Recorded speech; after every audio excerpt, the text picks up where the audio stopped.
अपनी अमृत वाणी से कृतार्थ करें। कुछ लोग अभी भी बातों में मशगूल हैं। धीराजा कमठारितो ध्यानस्थितस्यैव वर्णावेताने यस्योपि सर्गं निर्वर्तयतं नमामि पार्श्वं महदादरेण नमामि पार्श्वं महदादरेण नमामि पार्श्वं महदादरेण। जय बोले देवादिदेव गजराश्री चिंतामणि पार्श्वनाथ भगवान की। परम पूज्य आचार्य श्री 61 विराग सागर जी गुरुदेव की। परम पूज्य उच्चारणाचार्य भगवान गुरुवर 61 श्री विनम्र सागर जी महामुनि राज की। श्रमणी आरिका 105 विमल श्री माता जी की। समस्त आरिका संघ की।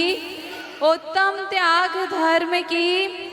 आप सबके कर्मों की जय।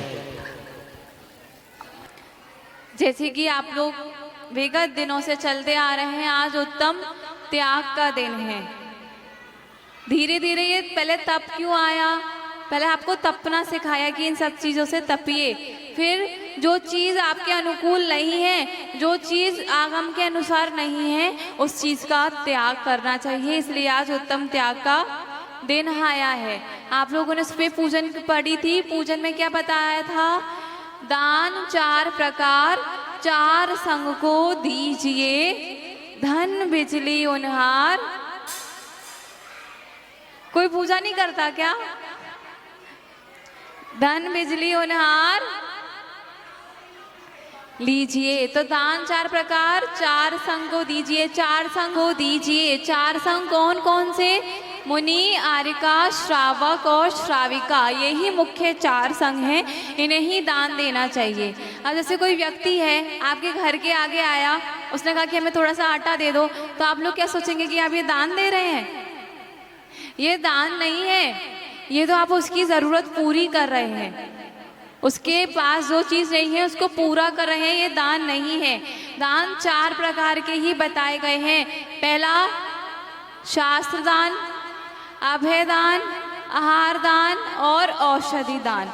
4 ही प्रकार के दान देने चाहिए और ये ही मुख्य अपने आगम में बताए गए हैं। ऐसे कोई भी, जैसे आप लोग ट्रैफिक पे रुके हैं, कोई भी आपसे आ जाए और कुछ कहते कि पैसे दे दो या कुछ दे दो, तो ये आप अगर उनको दे रहे हैं तो ये आप दान नहीं कर रहे हैं, ये दान नहीं है। ये तो आप उनकी ज़रूरत पूरी कर रहे हैं। किसी ज़रूरतमंद की मजबूरी है कि वो आपसे पैसे मांग रहा है या कुछ मांग रहा है, आप उसकी पूर्ति कर रहे हैं, आप दान नहीं दे रहे हैं। अगर आप लोग ऐसा करते हैं और आप लोग सोच रहे हैं कि आप दान दे रहे हैं, तो आप दान नहीं दे रहे हैं। क्योंकि दान तो 4 संघ को ही, 4 प्रकार का ही है और 4 संघ को ही दिया जाता है, जिसमें से मुनि, आरिका और श्रावक श्राविका ही आए गए हैं और कोई नहीं आया गया है। अन्य किसी व्यक्ति को कुछ भी देना ये दान नहीं है। धन बिजली उनहार, धन बिजली के समान है। जैसे बिजली का पता नहीं कब आ जाए और कब चली जाए, उसी प्रकार धन का कोई भरोसा नहीं कब आ जाए और कब चला जाए। तो अपने अंदर वो जो दान का प्रकरण है, दान के बारे में बताया गया है। सबसे पहले कौन सा दान है? आहार दान। आप लोग डेली आहार देने जाते हैं। आप जैसे किसके यहाँ चौका लगा है, उसका तो उपयोग लग रहा है आहार दान में। और कोई अदर श्रावक है जो उनके यहाँ आहार देने आया है, लेकिन वो कुछ लेकर नहीं आया, वो खाली हाथ आ गया है, तो क्या उसका आहार दान लगेगा? नहीं लगेगा, क्योंकि उसने अपनी तरफ से तो कुछ त्याग किया ही नहीं है। आज त्याग का दिन है, तभी तो दान देंगे तो हम किसी चीज़ का, किसी वस्तु का त्याग करेंगे। सिर्फ कोई वस्तु जैसे चाय, कॉफ़ी और भी चीज़ों का त्याग करना आज का दिन वो नहीं है। वो भी चीज़ आप त्याग कीजिए, लेकिन आपके पास जो सबसे कीमती चीज़ है उसका भी अपन को त्याग करना चाहिए। और आप लोगों के लिए सबसे कीमती चीज़ क्या है? आप लोगों का धन है ना, उससे कीमती तो और कुछ नहीं है। आप लोग अपनी बेटियों की शादी करते हैं, बच्चों के बर्थडे मनाते हैं, अपनी एनिवर्सरी मनाते हैं, कितना धन खर्च होता है उसमें?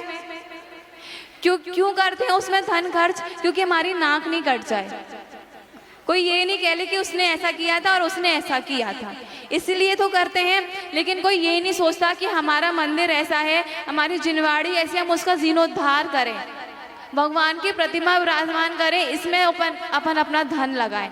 लेकिन उसमें लगाने के लिए तो व्यक्ति बहुत कंजूसी करता है। सामने वाला अगर उसको प्रेरित कर रहा है, जैसे मैं आप लोगों को प्रेरित कर रही हूँ कि आप लोग इस चीज़ में अपना दान लगाइए, आप लोग सुन लेंगे, लेकिन थोड़ा मन उस तरफ कंजूसी करेगा। लेकिन अगर दूसरी तरफ अगर आपकी बेटी की शादी या कोई भी फंक्शन होगा, अगर उसमें आपको खर्च करना है तो उसमें आपका मन कंजूस क्यों नहीं करेगा? उसमें तो आप बल्कि और लुटाएंगे। क्यों लुटाएंगे? कि उसमें आपकी शान दिख रही है। और अगर आहार दान या कोई भी दान देने में आपकी शान नहीं दिख रही है, लेकिन ऐसा नहीं है। हम भगवान की प्रतिमा विराजमान कराते हैं, किसी भी शास्त्र या पुस्तक का प्रकाशन कराते हैं, तो उसमें सबसे बड़ा दान लग रहा है। आहार दान देते हैं, औषधि दान देते हैं। आहार देने जाते हैं आप लोग, जिसका चौका है उसका तो पूरा आहार लग ही रहा है उपयोग में, उसने तो अपने दान का त्याग किया ही है, उसने तो अपने जो भी चौके में बनाया है वो उसी की तरफ का है। और कोई अदर व्यक्ति, जैसे मैं ही, अब मेरा एग्जाम्पल ले लीजिए, अगर मैं आहार देने गई हूँ किसी के चौके में और मैं अपनी तरफ से कुछ नहीं लेकर गई और मैंने आहार दिया है, तो क्या मेरा आहार दान लगेगा? मैंने आहार अंजलि में दिया है, वो मुझे पुण्य लगेगा, लेकिन आहार दान नहीं लगेगा, क्योंकि मैंने अपनी तरफ से कुछ नहीं दिया है। हम लोग पहुंच जाते हैं चौके में, खाली हाथ, सामने वाले के चौके से चीज ली और चलाने बैठ गए, खुद ही राजा बन जाते हैं दूसरे के चौके के। चौके वाले तो डर के मारे पीछे खड़े रहते हैं, उन्हें तो डर लगता है कि उनके यहाँ चौका लगाए कोई गलती ना हो जाए। लेकिन जो डेली आहार देने जाते हैं, कब कुछ ना कुछ अपने दान का त्याग करके आहार जरूर देना चाहिए, यही आपका आहार दान कहलाएगा।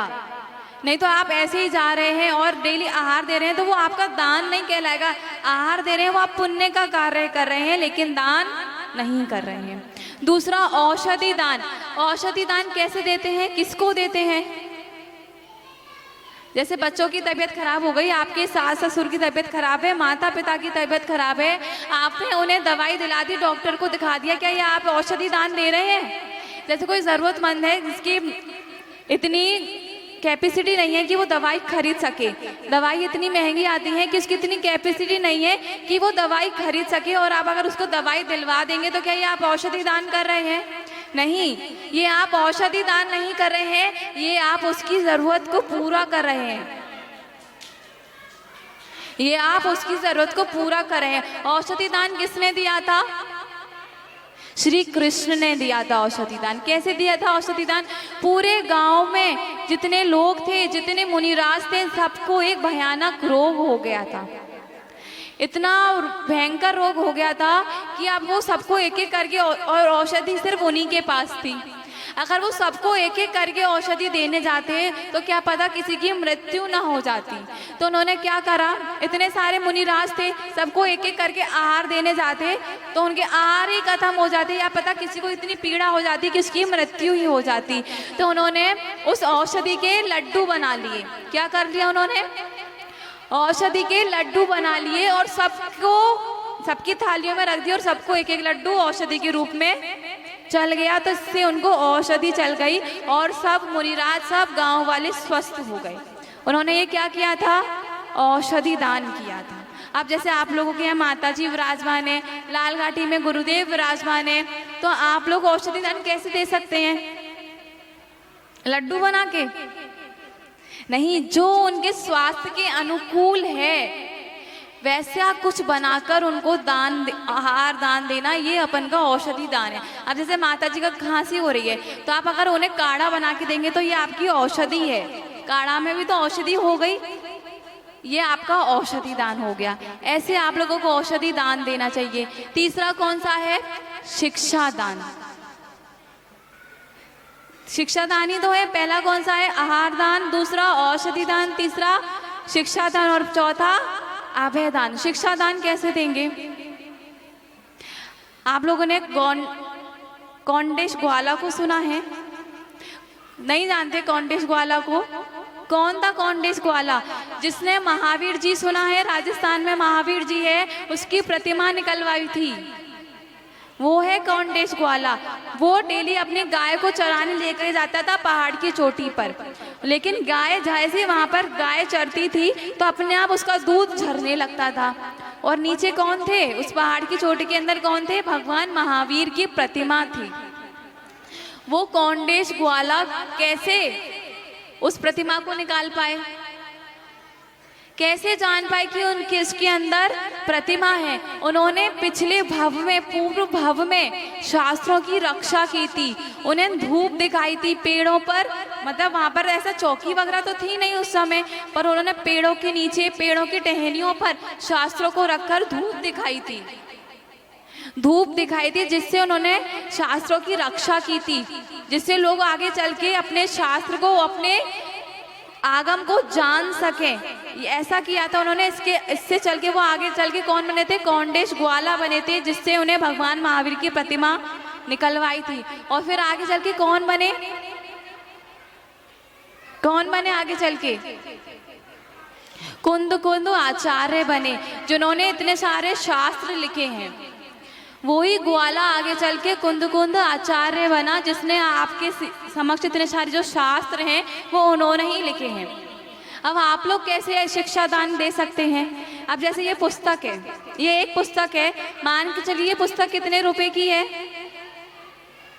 ज़्यादा से ज़्यादा 20 रुपए की। मुझे पता नहीं, मैं अंदाज़ा से बता रही हूँ। आप लोग बच्चों की किताबें खरीदते हैं तो क्या आप लोग शिक्षा दान दे रहे हैं? कोई गरीब बच्चा है, उसे स्कूल में एडिशन दिला रहे हैं, उसको किताबें दिला रहे हैं, कॉपी दिलवा रहे हैं, तो क्या ये आप शिक्षा दान दे रहे हैं? नहीं, ये आप शिक्षा दान नहीं दे रहे हैं, ये आप उनकी ज़रूरतमंद को पूरी कर रहे हैं, उनकी मजबूरी को दूर कर रहे हैं। अब जैसे ये पुस्तक 20 रुपए की है, एक पुस्तक 20 रुपए की है, तो 100 पुस्तक कितने रुपए की हुई?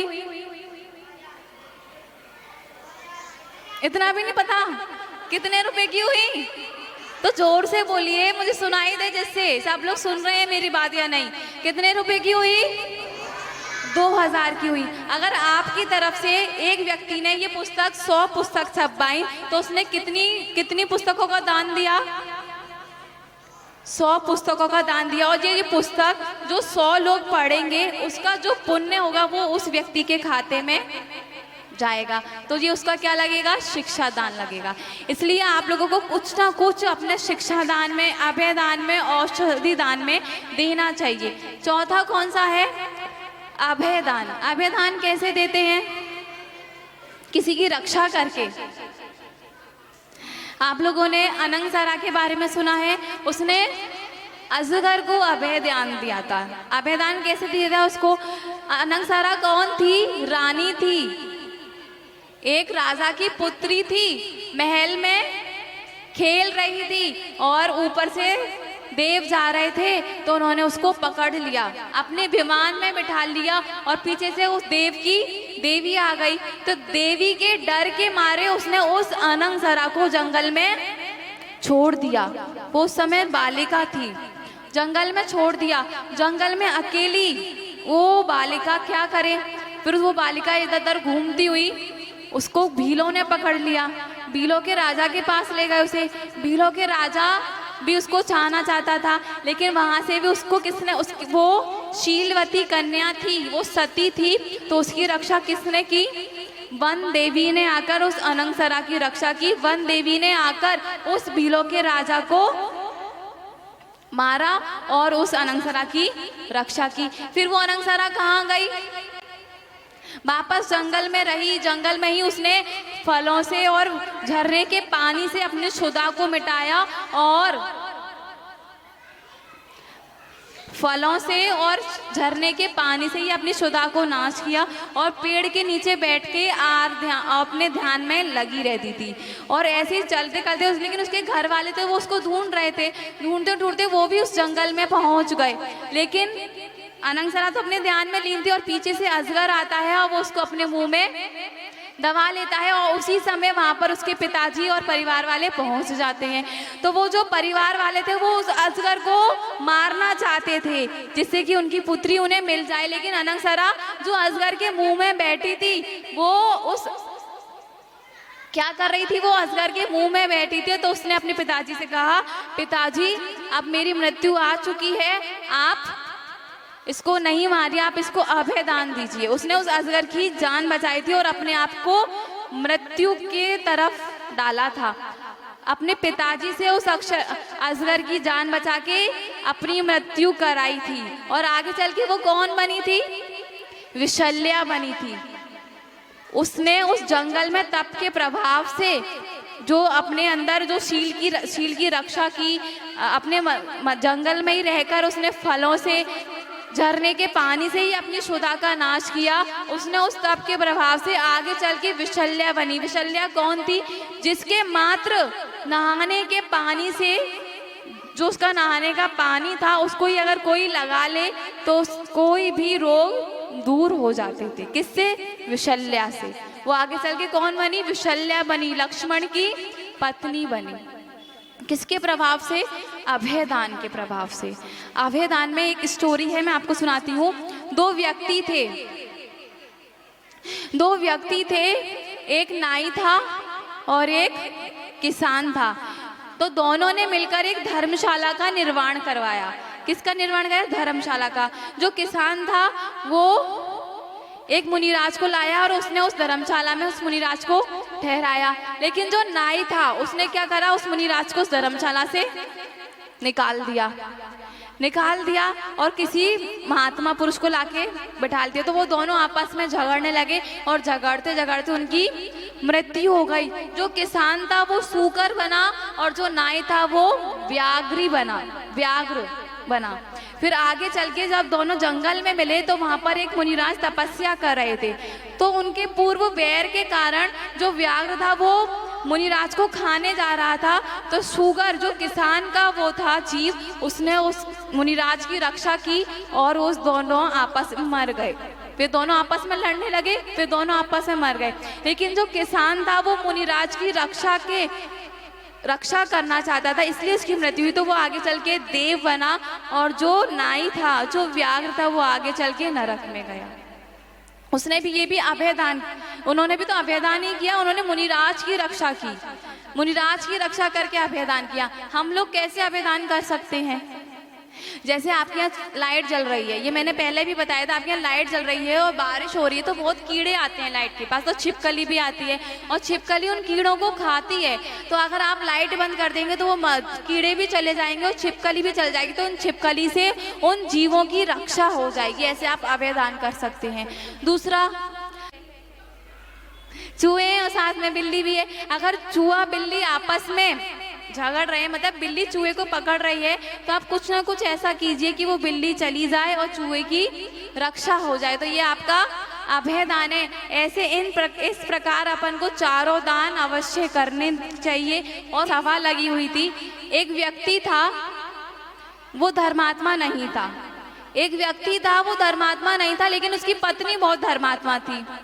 पत्नी बहुत दान वगैरह करती थी। तो ऐसे उत्तम त्याग का दिन था। उसकी पत्नी ने अपने पति से कहा कि आप भी चलिए मुनिराज के प्रवचन सुन के आइए। तो उसने कहा, पत्नी इतने दिनों से कह रही है, चलो मैं आज चलता हूँ। तो और आज किसका दिन था? उत्तम त्याग का दिन था। और वो मुनिराज के प्रवचन सुनने चला जाता है। मुनिराज प्रवचन के बाद सबको एक एक करके कुछ त्याग देते हैं। तो ऐसे उस व्यक्ति की बारी आई। तो व्यक्ति अपने घमंड में था, वो तो कंजूस तो था, वो किसी चीज का दान तो करता नहीं था। तो उसने कहा, मैं पत्थर का त्याग करता हूँ। किसका त्याग करता हूँ? उसने पत्थर का त्याग कर दिया। अब वो ये सब ने बहुत मना करा। मुनिराज ने भी उससे कहा कि सोच समझ के त्याग कर रहे हो तुम। उसकी पत्नी ने कहा, उसके दोस्तों ने कहा कि तुम पत्थर का त्याग कर रहे हो, सोच लो। लेकिन वो जानता ही नहीं था, उसने बस पत्थर का त्याग कर दिया। फिर वो जब घर पर आया तो उसकी पत्नी ने उसे भोजन दिया। तो उसकी पत्नी ने उसे उबली खिचड़ी और दलिया दे दिया। नहीं, दलिया नहीं, उबली खिचड़ी दे दी। तब वो पति बोला, मैं क्या बीमार हूँ? कौन बीमार है? तो तुम ये उबली खिचड़ी दे रही हो उसे बिना नमक की। तो उस पत्नी ने कहा कि आपका नियम पालन करा रही हूँ मैं। आप पत्थर का त्याग करके आए। अगर चक्की में आटा पिसेगा तो अगर चक्की कैसी होती है? पत्थर की होती है। कोई ना कोई कण उसमें आ गया तो आपका नियम टूट जाएगा। और नमक क्या है? पत्थर है, नमक भी नहीं दे सकते आपको। अब वो पछता रहा। वो ये तब जब वो त्याग कर रहा था पत्थर का, तब वो ये जानता नहीं था कि मैं पत्थर का त्याग कर रहा हूँ। वो तो ये जानता था पत्थर है, पत्थर से क्या होता है। पर अब जब उसको ये पता चला कि मैं आटा नहीं खा सकता, मैं नमक नहीं खा सकता, कोई भी चीज़ नहीं खा सकता पत्थर से, क्योंकि नमक भी पत्थर का डेला ही है एक तरीके से, और आटा भी चक्की में पिसता है, गेहूं भी चक्की में ही पिसते हैं। तो वो कुछ ना कुछ कण अगर उसमें आ जाएंगे तो उसका नियम टूट जाएगा। उसकी पत्नी ने उसे कहा था, वो पछता रहा कि मैंने पत्थर का त्याग कर दिया। आप लोगों ने तो कोई ऐसी चीज़ का त्याग नहीं करा है कि आप पछता रहे हो। तो उस त्याग भी सोच समझ के करना चाहिए। अब फिर वो मुनिराज के पास गया, उसने अपना मुनिराज से कहा कि मुनिराज मेरे से गलती हो गई। उसने अपनी गलती को स्वीकारा और फिर उसने उस नियम को बदल दिया। लेकिन ये भी एक नियम था कि पत्थर का त्याग कोई कर सकता है, पत्थर का त्याग नहीं कर सकता। तो अपने जीवन में कोई ना कोई छोटा छोटा नियम जरूर लेना चाहिए और अपने जीवन को उत्तम त्याग के दिन दान करके कुछ ना कुछ नियम लेके जरूर आज के दिन कुछ ना कुछ नियम जरूर करना चाहिए और कुछ ना कुछ त्याग जरूर करना चाहिए। मैं त्याग में ये नहीं कह रही कि आप गुल्लक में पैसे डाल के जाना है, कुछ भी करना, जो आपको अच्छा लगे वो जरूर करना चाहिए।